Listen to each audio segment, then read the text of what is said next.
En politique, les amitiés se font et se défendent en fonction des intérêts. Il n'y a pas d'amis, il n'y a ni amis ni ennemis éternels. Contre toute attente, Joseph Kabila et Moïse Katumbi Tshapwe, deux frères ennemis d'autrefois, se réunissent et font la paix au nom de l'unité katangaise. Ce qui devient presque un cauchemar pour les ennemis de Moïse Katumbi et de Joseph Kabila. En même temps, Matata Ponyo crée son parti politique et ces derniers temps, à l'actualité, rencontre Martin Fayulu qui est accusé d'avoir reçu 500 000 $, semble-t-il, ça reste à vérifier, soi-disant venant du FCC pour organiser un sit-in. Ça fait trop de coïncidences. Qu'en est-il? Il n'y a pas de fumée sans feu, dit-on. N'est-ce pas un message fort pour l'Union sacrée? Est-ce qu'il n'est pas temps à l'Union sacrée d'ouvrir les yeux pour voir cette réalité en face? Le Louchois vous revient juste après cette tranche pour plus d'analyse.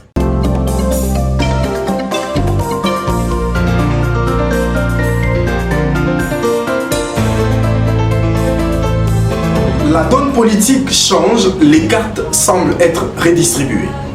Cette alliance, ou cette possible alliance, ou pour parler d'une réconciliation entre Joseph Kabila et Moïse Katumbi, devrait inquiéter ceux qui envisagent la présidence de la République.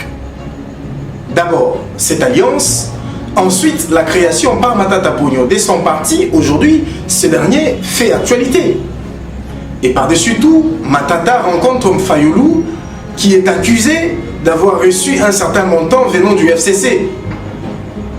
D'où l'explication entre une possible séparation entre Fayulu et Mouzito. N'est-ce pas trop des coïncidences?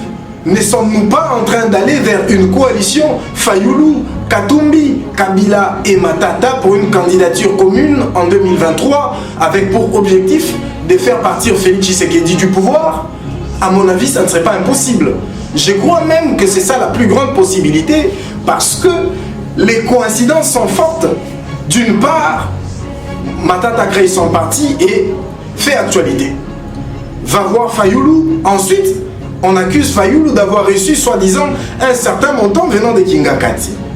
Comme si cela ne suffisait pas, quelques jours plus tard, Moïse Katumbi se réconcilie avec Joseph Kabila au nom de l'unité katangaise. Comme si cela ne suffisait toujours pas, on interroge Matata Ponyo sur une possible candidature commune avec Moïse Katumbi. Ce dernier fait l'apologie de Moïse Katumbi en disant il n'était pas contre cette possibilité, surtout que Obama était président des États-Unis. Il a bien dirigé, mais en ayant un père kényan. Et donc, ce dernier ne serait pas du tout contre cette possibilité-là. En d'autres mots, il est possible, toutes ces quatre têtes ne verraient pas d'inconvénient d'avoir une candidature commune. Est-ce que cela devrait faire peur à l'Union sacrée? Telle est la question. Mais du côté de l'Union sacrée, en préparatif des élections de 2023, Félix Tshisekedi, jusqu'ici, a du mal à tisser des alliances. Nous voyons autour de lui Bahatilou Kwebo, nous voyons autour de lui Mosoko Dia, nous voyons autour de lui Jean-Pierre Bemba, dont les silences devraient être pris avec beaucoup de réserve. On n'est pas sûr que ces derniers feraient route avec Félix Tshisekedi en 2023. Et d'un autre côté, nous voyons un quatrième allié tendancieux de Félix Tshisekedi qui est Vital Kamerhe. Ce dernier, selon l'accord cash entre l'UDPS et l'UNC, avait prévu qu'après le premier mandat de Félix Tshisekedi, c'est bien lui qui devait prendre les rênes. Mais aujourd'hui, celui-ci, après avoir été incarcéré, se battant pour sa liberté et connaissant l'homme, je crois qu'il serait très rapide de parler d'une nouvelle alliance cash comme c'était le cas jusqu'ici. En d'autres mots, qui sont les alliés de Félix Tshisekedi? C'est la FDCA, c'est Mosoko Dia. Que représentent ces alliés au niveau de la géopolitique ou la géographie de la République démocratique du Congo? Si on arrivait à cette possibilité d'un accord entre Katumbi, Kabila, Fayulu et Matata, ça serait le jackpot parce que toute la République est représentée. On peut se dire que Fayulu est au Bandundu et il a une capacité sur Kinshasa. On peut se dire avec certitude que Matata est au Maniema, avec également une possibilité sur toute la République. On peut se dire également Moïse Katumbi qui est au Katanga, sérieusement au Katanga, avec une forte possibilité sur toute la République. On peut se dire Joseph Kabila au Katanga, mais ayant des caciques du FCC qui sont également populaires dans leur région. Est-ce que l'Union Sacrée devait paniquer? À mon avis, oui. Parce que jusqu'ici, si on arrivait à cette coalition entre Moïse Katumbi, Joseph Kabila, Martin Fayulu et Matata Ponyo, qui est possible parce que, à entendre les commentaires des uns et des autres, cette coalition ne dérangerait personne pour une candidature commune en 2023. En d'autres mots, l'Union Sacrée, voyant ces groupes, l'Union Sacrée n'a pas de majorité parlementaire.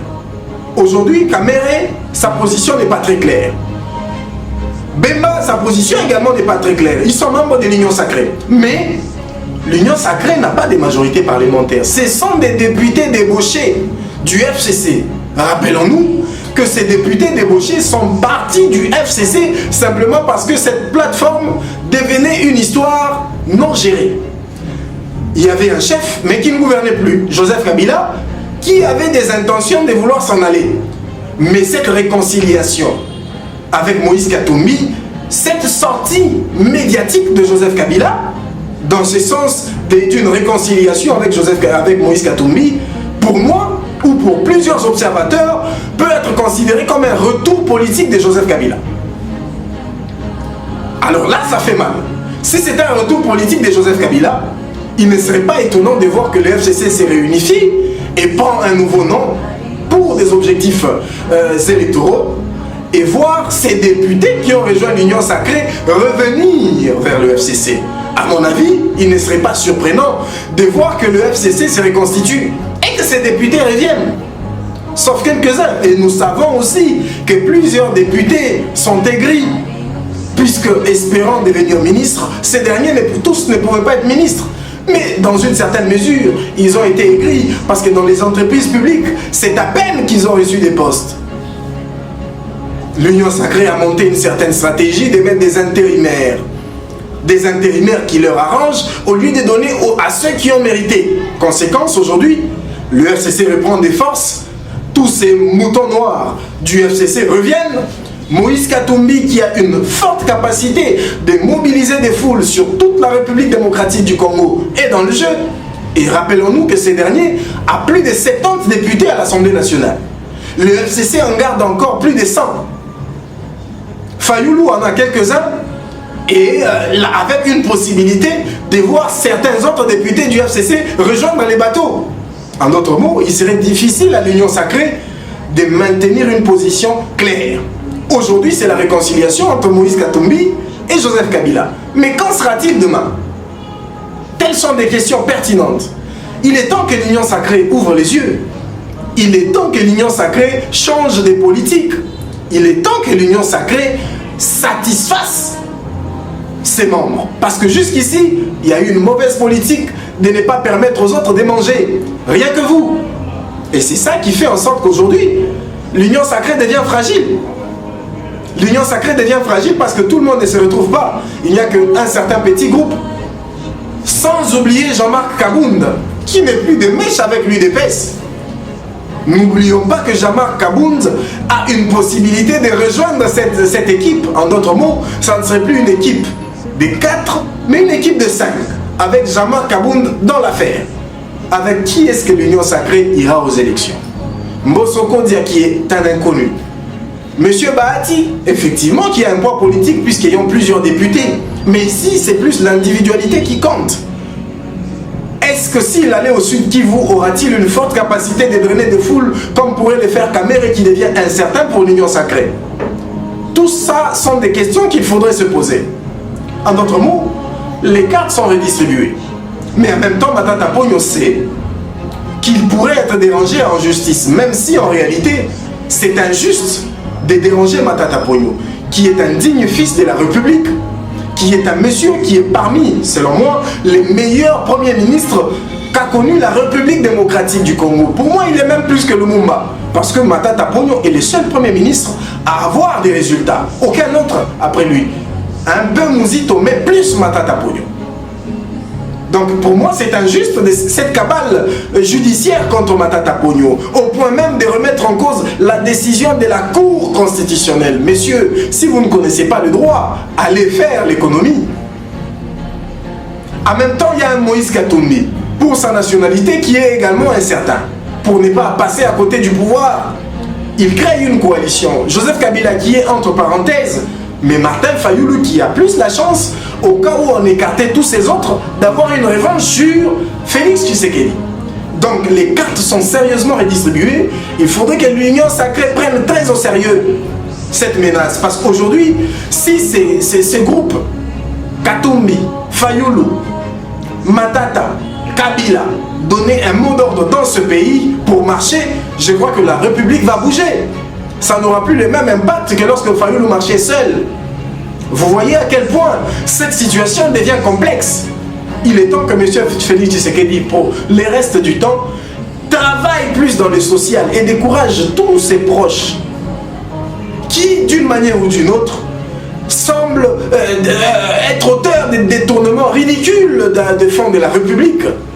Et ça, ce n'est pas correct. À mon avis, il est temps d'ouvrir les yeux à l'Union sacrée pour ne pas être surpris. Parce que les choses sérieuses viennent de commencer. Aujourd'hui, c'était une réunification. Qu'en sera-t-il demain? Possiblement une coalition. Nous y reviendrons pour plus de détails. Mais ça sera tout pour votre numéro d'aujourd'hui des Le Choix. Abonnez-vous massivement à la chaîne du peuple, Le Choix.